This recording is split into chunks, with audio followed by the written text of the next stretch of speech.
जब संकीर्तन होता है तब भगवान प्रकट होते हैं। गोपियों ने एक साथ मिलके भगवान का संकीर्तन किया, भगवान को पुकारा, भगवान श्री कृष्ण प्रकट हो गए। और देखो वही रास का प्रेम आज कलयुग में हमें घर घर में मिल रहा है। देखो कृष्ण के साथ रास करने के लिए तो केवल रात में ही संभव था, लेकिन ये संकीर्तन आप दिन रात कभी भी कर सकते हैं।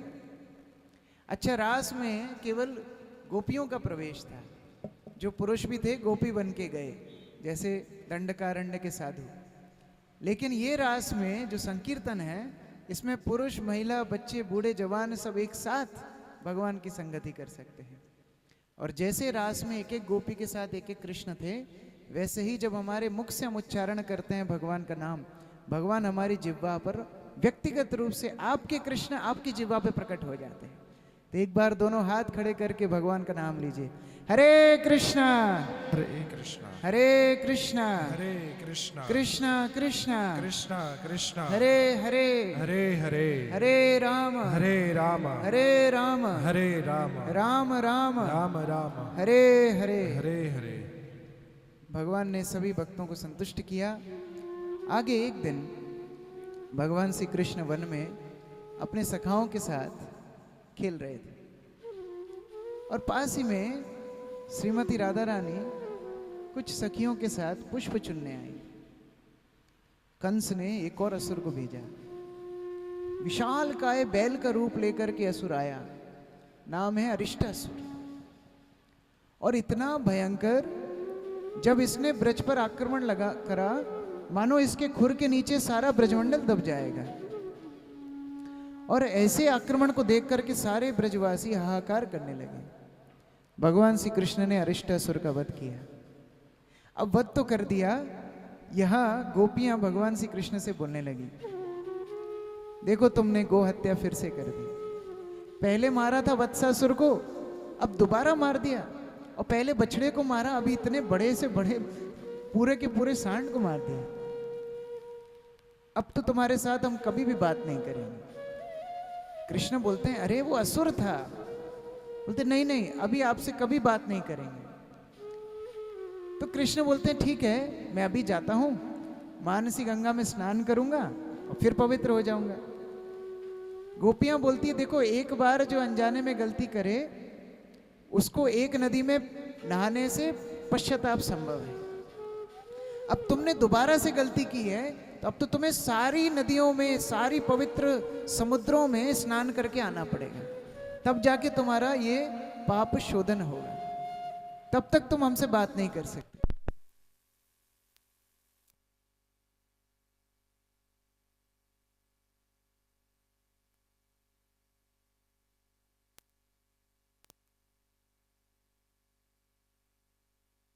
नदियों में, सारे पवित्र सप्त समुद्रों में स्नान करके नहीं आओगे, तब तक तुमसे हम बात नहीं करेंगे। भगवान ने बोला, इतनी मेहनत कौन करेगा, सबको यहीं बुला लेते हैं। भगवान ने अरिष्टासुर के पैर से बना एक गड्ढा था, उसमें ही भगवान ने सारी पवित्र नदियों को आवाहन किया। सारे सप्त समुद्रों को, सब पवित्र जितने कुंड हैं, तीर्थ हैं, सबके जल को आवाहन किया, और एक सुंदर कुंड का निर्माण हुआ। नाम पड़ा कृष्ण कुंड। भगवान कृष्ण कुंड में स्नान करते हैं, और स्नान करने के बाद बाहर आकर के बोलते हैं, देखो मैं तो पवित्र हो गया, लेकिन अब आप सबने क्योंकि एक असुर का साथ दिया है, एक असुर की तरफ से आप बोले हैं, अब आप पापी हो गए। तब आपको जाकर के सारे पवित्र नदियों में स्नान करना पड़ेगा। और देखो इतनी मेहनत कहाँ करते हो, मेरे कुंड में आके ही स्नान कर लो। गोपियां बोलती हैं, आपके कुंड में आपने जब स्नान किया ना, वो पानी अब अपवित्र हो गया, अब आपके कुंड में थोड़ी नहाएंगे हम अपना खुद का कुंड बनाएंगे। अभी छोटी छोटी गोपियां, कोई 8 साल की, कोई 7 साल की, कोई 6 साल की, अपने कंगन निकालती हैं और वहीं पर खोदना शुरू करती हैं। कितना खोद पाएंगी? और जल लाती है मानसी गंगा से भर भर के। इतना परिश्रम। जब भगवान श्री कृष्ण ने इतना परिश्रम देखा गोपियों का, भगवान श्री कृष्ण ने पवित्र नदियों को बोला, आप ही जाकर के गोपियों को निवेदन करो और उनका कुंड भर दो। तब ये सारी गंगा, यमुना, कावेरी, सरस्वती, सिंध इत्यादि सारी नदियां गईं और राधा रानी को प्रार्थना करती हैं, हे ब्रजेश्वरी, हमको सेवा का मौका दीजिए, हमको आपका कुंड भरने दीजिए। और जब उन्होंने उस कुंड को भरा, उस कुंड के पानी में सारी गोपियों ने स्नान किया। भगवान श्री कृष्ण उस समय घोषणा करते हैं कि जैसे श्रीमती राधा रानी मुझे सबसे ज्यादा प्रिय है, वैसे ही ये कुंड जो राधा रानी ने बनाया है मुझे सबसे ज्यादा प्रिय होगा। और भगवान ने उसका नाम दिया राधा कुंड। आज भी आप गोवर्धन की परिक्रमा करने जाएंगे, राधा कुंड के दर्शन करते हैं, बड़े सम्मान से दो बूंद उसके अपने सिर पे स्पर्श करना, ये श्रीमती राधा रानी कृष्ण का प्रेम है। कंस एक के बाद एक अनगिनत असुरों को भेजता जा रहा है, लेकिन कोई लौट के नहीं आता। आज उसने बड़ा बलशाली केशी को बुलाया है। ये केशी इतना बलशाली था, देवता इसके नाम से थर-थर कांपते थे। केशी को भगवान ने अपने वृंदावन धाम में जैसे ही प्रवेश करते हुए देखा, भगवान ने सोचा इसका वध तो हमें यमुना तट पे ही कर देना चाहिए। ये ब्रजवासियों को दिखेगा तो ब्रजवासी बड़े डर जाएंगे। केशी दौड़ता हुआ आया, एक घोड़े का आकार लेकर के आया और भगवान श्री कृष्ण ने अपनी मुष्टिका केशी के मुख में प्रवेश की और वो मुष्टिका इतनी सूर्य समान तपने लगी, केशी मर के वहीं पर नीचे गिर गया। भगवान ने केशी का वध किया है। सारे सखा आनंद से कूदने लगे, उछलने लगे, कृष्ण की पीठ थपथपाने लगे। वाह कृष्ण, कितना शक्तिशाली हो गया तुम, प्रतिदिन असुर मरते और ये सखागण बड़े आनंद में। यहां देवता नारद मुनि को बोलते हैं, देवता बोलते हैं, नारद जी ऐसा नहीं लग रहा भगवान ज्यादा ही मजा कर रहे हैं वृंदावन में, कहीं भूल तो नहीं गए कंस को मारना है, कंस को भी तो मारना है, आप जाओ कुछ ऐसा करो जिससे कृष्ण कंस को मारे। नारद मुनि कंस के पास आए। नारद मुनि कंस को समझाते हैं, कंस बड़ा मूर्ख है तू, तुझे हर चीज बतानी पड़ती है। अरे तूने इतने सारे अपने असुरों को भेजा, एक एक करके भेजा। अब अपने क्षेत्र में हर व्यक्ति बलवान होता है, तूने एक एक करके असुरों को भेजा, सबकी मृत्यु हो गई। तू अपने शत्रु को यहां क्यों नहीं बुलाता, यहां बुला। कंस बोलता है, मुझे मालूम ही नहीं है मेरा शत्रु कौन है, जो जाता है वापिस ही नहीं आता। नारद मुनि भेद खोलते हैं, वो वसुदेव का अष्टम पुत्र नंद के घर में रह रहा है। ऐसा कुछ आयोजन कर कि कृष्ण को तू यहां बुला मथुरा में, और यहां पर सारे तेरे जितने अनुचर हैं, जितने राक्षस हैं, जितने सैन्य बल है, सब एक साथ प्रयोग करना और कृष्ण को मार देना, तब तेरा काम खत्म होगा। कंस बोलता है, बुलाऊंगा तो ऐसे थोड़ी आएगा, मैं बुलाऊंगा आजा मुझसे लड़ने, यहां थोड़ी आएगा वो। नारद मुनि एक उपाय बताते हैं, ये जो कृष्ण है ना, अपने भक्तों के अनुरोध को कभी नहीं ठुकराता। एक काम कर, तेरी मथुरा नगरी में एक बड़ा भक्त है कृष्ण का, अक्रूर, ये अक्रूर को भेज और एक बड़े धनुष यज्ञ का आयोजन कर। ये धनुष यज्ञ में सबको बुलाना और उसी बहाने तो कृष्ण और बलराम को भी बुला लेना, और जब वो यहाँ आएंगे चुपचाप से मार देना। इतने बड़े महोत्सव में पता भी नहीं पड़ेगा दो बच्चे कहाँ गए, और हम ब्रजवासियों को बोल देंगे बच्चे शहर में आए थे, मेले में खो गए, ऐसा बोल देंगे। कंस को बड़ा अच्छा लगा। ये जो धनुष था कंस के पास, ये बड़ा विशेष धनुष था।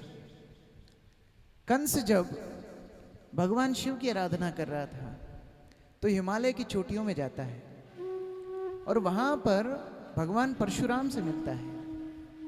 भगवान परशुराम उसको ये शिव धनुष देते हैं और ये धनुष देते समय बोलते हैं, अगर किसी ने ये धनुष भंग कर दिया बस वही तेरा काल होगा, और जब तक वो इस धनुष को तू सलामत रख पाएगा तब तक तुझे कोई हरा नहीं सकता।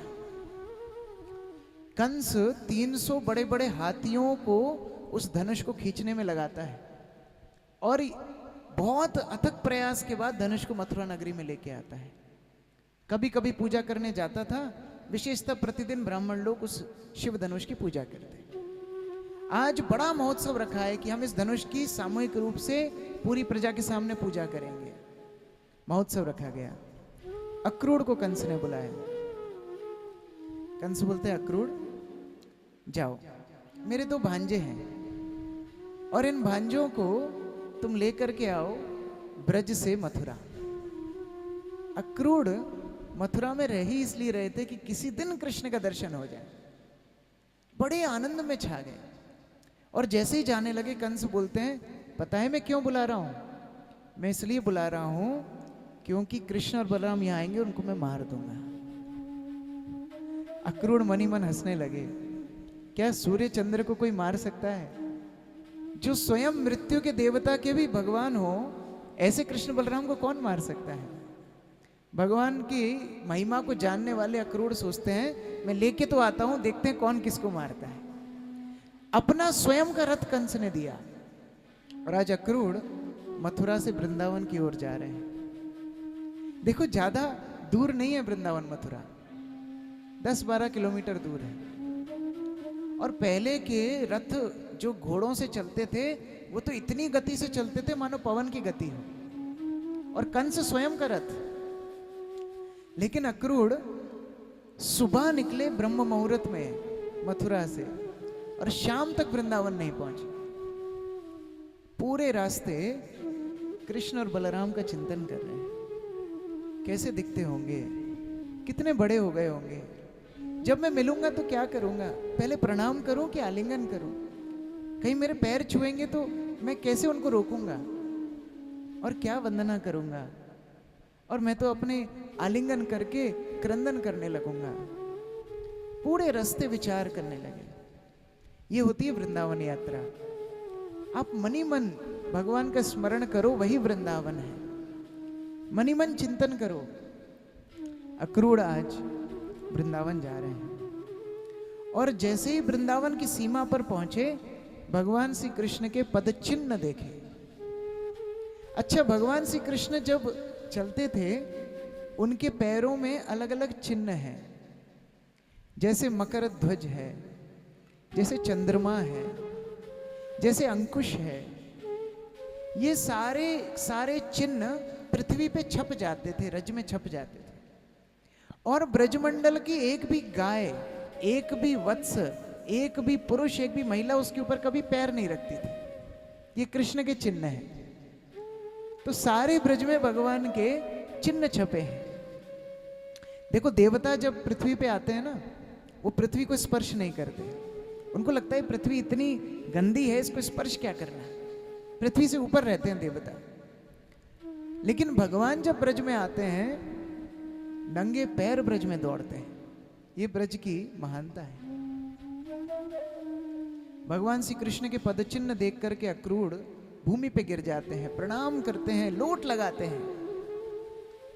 वृंदावन धाम में 3 वस्तुएं ऐसी हैं जिनको अगर आप स्पर्श कर लो, ध्यान कर लो, चिंतन कर लो, तो वृंदावन धाम यात्रा पूर्ण हो जाती है। एक है वृंदावन की रज, दूसरा है यमुना, और तीसरा है गिरिराज गोवर्धन। 3 वस्तुएं। अक्रूर आए, सुंदर रूप से ब्रज में प्रवेश कर रहे हैं और आते आते नंद भवन में पहुंचे। नंद भवन में कृष्ण बलराम गौशाला में गायों को दूध धो रहे थे। और दूध क्या धो रहे थे? गाय के थन को पिचका के डायरेक्ट मुंह में दूध जा रहा था। ये कृष्ण बलराम का खेल चल रहा है। अक्रूर जा करके क्रंदन करने लगते हैं। आज कृष्ण बलराम को पहली बार देखा है। कृष्ण बलराम अक्रूर को देखते हैं, खड़े हो जाते हैं, दोनों हाथ दोनों भाई पकड़ लेते हैं और दोनों तरफ से काका काका बोलते हुए घर के भीतर ले जाते हैं। नंद बाबा को बताते हैं, बाबा अक्रूर काका आए हैं। सुंदर आसन पे बिठाते हैं। कृष्ण और बलराम पैर दबाने लगते हैं। यहां अक्रूर गदगद अश्रुपात कर रहे हैं। कृष्ण और बलराम को एकांत में अक्रूर बात करते हैं। देखो, कंस का आदेश है, उसने मुझे इस प्रयोजन से यहां भेजा है कि मैं आपको मथुरा ले जाऊं। बड़ा धनुष यज्ञ कर रहा है और मुझे तो लगता है कि धनुष यज्ञ एक बहाना है। वो आपको मारना चाहता है, आपको क्षति पहुंचाना चाहता है। बलराम को कृष्ण देख करके मुस्कुराते हैं और बोलते हैं, भैया लगता है मामा की अब एक्सपायरी डेट आ गई, अभी समय आ गया, अभी खत्म करना ही पड़ेगा, अभी चलते हैं। अक्रूर बोलता है, अरे उसने बहुत आयोजन करे हैं, सारे असुरों को इकट्ठा कर लिया है, सारे सैन्य बल को इकट्ठा कर लिया है। कृष्ण बलराम बोलते हैं, काका बताओ खाओगे पियोगे क्या, ये बात तो बाद में करेंगे, गंभीरता से नहीं ले रहे हैं, कल चलते हैं, मामा को निपटा देंगे, कोई दिक्कत नहीं। यहां अक्रूर नंद बाबा के पास जाते हैं, नंद बाबा से बोलना चाहते हैं, लेकिन नंद बाबा इतना प्रेम कृष्ण बलराम को करते हैं, अक्रूर वापस आ जाते हैं। अक्रूर कृष्ण बलराम को बोलते हैं, यदि सूचना देनी है आपको ही देनी पड़ेगी। इतनी देर में मां यशोदा एक दूध का पात्र लेकर के अक्रूर के पास आती है। मैया अक्रूर को बोलती हैं, लो भैया ये ब्रज का दूध पियो। कैसे आना हुआ, क्या कार्य से आए हो? अक्रूर बोलते हैं, अभी ना एक बहुत बड़ा महोत्सव मथुरा में हो रहा है, आपके बच्चे बड़े हो रहे हैं ना, इनको ऐसे महोत्सव देखने चाहिए। जब तक ऐसे महोत्सव नहीं देखेंगे ये सीखेंगे कैसे? शहर का थोड़ा इनको व्यक्तियों से मिलना जुलना उठना बैठना सीखना चाहिए, गांव में रहेंगे तो सीख नहीं पाएंगे। तो 2 दिन के लिए इनको केवल मथुरा ले जाना चाहता हूं। जैसे ही ये सुना, यशोदा के हाथ से दूध का पात्र छूट गया। बोलते हैं, अक्रूर जो मांगना है मांग ले, तू पूरा ब्रज ले ले, तो कृष्ण बलराम को मत मांग। अक्रूर कृष्ण की ओर संकेत करते हैं, देखो बोला था तुमको ही समझाना पड़ेगा। कृष्ण आकर के मैया को बोलते हैं, मैया आज तक मैंने तुझसे कुछ मांगा है? मैया बोलती, लो दिन भर तो मांगता था। नहीं नहीं कुछ नहीं मांगा, आज एक बार मांग रहा हूं, थोड़ा जाने दो, घूम के 2 दिन में वापस आ जाऊंगा, बस 2 दिन में वापस आ जाऊंगा। मां यशोदा क्रंदन करने लगी। नंद बाबा के पास कृष्ण गए। कृष्ण नंद बाबा को बोलते हैं, बाबा देखो अगर चाहे तो आप साथ में चलो, लेकिन 2 दिन के लिए चलो बस। नंद बाबा यशोदा को समझाते हैं, मैं खुद लेके जाऊंगा, 2 दिन के अंदर कृष्ण को वापस ले आऊंगा। यशोदा बोलती है, नहीं तुम 2 दिन की बात करते हो, जब ये गाय चराने जाता है एक एक पल मुझे युग समान प्रतीत होता है। 2 दिन मैं कैसे काटूंगी, और वहां इसको खिलाएगा कौन, पिलाएगा कौन, और इसको तो मेरे बिना नींद भी नहीं आती है। नंद महाराज बोलते हैं, देखो बच्चा बड़ा हो रहा है, कभी कभी उसकी बात माननी चाहिए, मैं खुद लेकर के जाऊंगा और तुरंत वापस ले आऊंगा। उस रात ब्रज में किसी ने भोजन नहीं किया, बात फैल गई, एक पगड़ी वाला आया है बड़ा सा रथ लेके, कृष्ण बलराम को सुबह सुबह ले जाएगा। किसी ने भोजन नहीं किया। यह रात में कृष्ण देखते हैं मां यशोदा उनके बगल में नहीं है, एक स्तंभ से टिक करके मां यशोदा रो रही है। कृष्ण बोलते हैं, मैया रोती रहेगी, मेरे लिए कुछ खाने के लिए तो बना, कल मैं जा रहा हूं, रास्ते में क्या खाऊंगा? अच्छा रास्ता इतना बड़ा थोड़ी है, लेकिन भगवान मां यशोदा का ध्यान भटका रहे हैं। मां रोहिणी और यशोदा ने इतने पकवान बनाना शुरू किए, इतने पकवान बनाना शुरू किए, मानो कृष्ण 3 युगों के लिए जा रहे हैं। खूब पकवान बनाए। रात में नंद महाराज ने एक विशेष सभा का आयोजन किया, सारे वरिष्ठ गोपों को बुलाया और बोला, देखो कृष्ण और बलराम हमारे प्राण हैं, और ये कृष्ण और बलराम मथुरा जाना चाहते हैं, 2 दिन के लिए बात है, हम सब चलेंगे, तुम सब रात ही रात तैयार हो जाओ, बैलगाड़ियों को सजा लो, और हम रात में ही सारा सामान रख देंगे, ब्रह्म मुहूर्त में कृष्ण के निकलने के पहले निकल जाएंगे। रास्ते में कुछ हानि हो, कुछ समस्या हो, सबका समाधान कर देंगे, और मथुरा में कृष्ण को घुमा फिरा करके वापस ले आएंगे। कृष्ण प्राथमिकता है ब्रज की। सारे ब्रजवासी, सारे पुरुष, सारे गोपगण तैयार हो गए। अच्छा ये बात भगवान के सखाओं ने सुनी, तो सखा भी अपनी कमर कस के तैयार हो गए, हम भी तो पुरुष हैं, हम भी जाएंगे। सारे छोटे छोटे गोप भी तैयार हो गए जाने के लिए। भगवान श्री कृष्ण सुबह नंद भवन के बाहर आते हैं और बाहर आकर के सारी गोपियों को देखते हैं। सारे पक्षी ब्रज के नंद भवन के सामने उड़ रहे थे, सारी गाय खड़ी थी, सारे वन के पशु आज नगर में प्रवेश कर गए।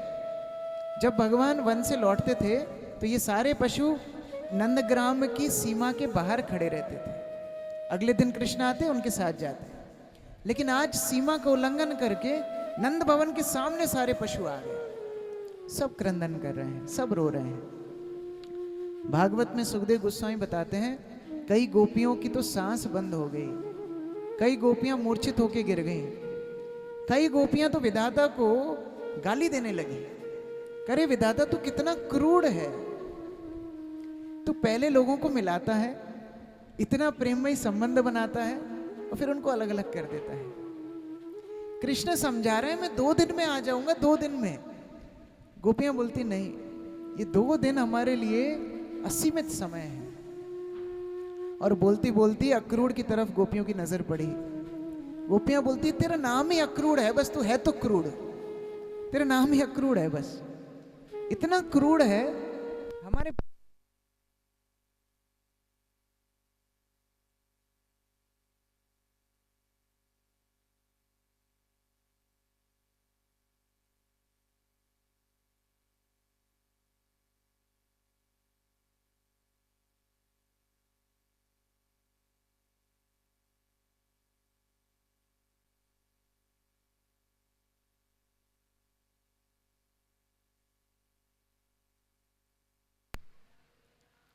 हरे कृष्ण।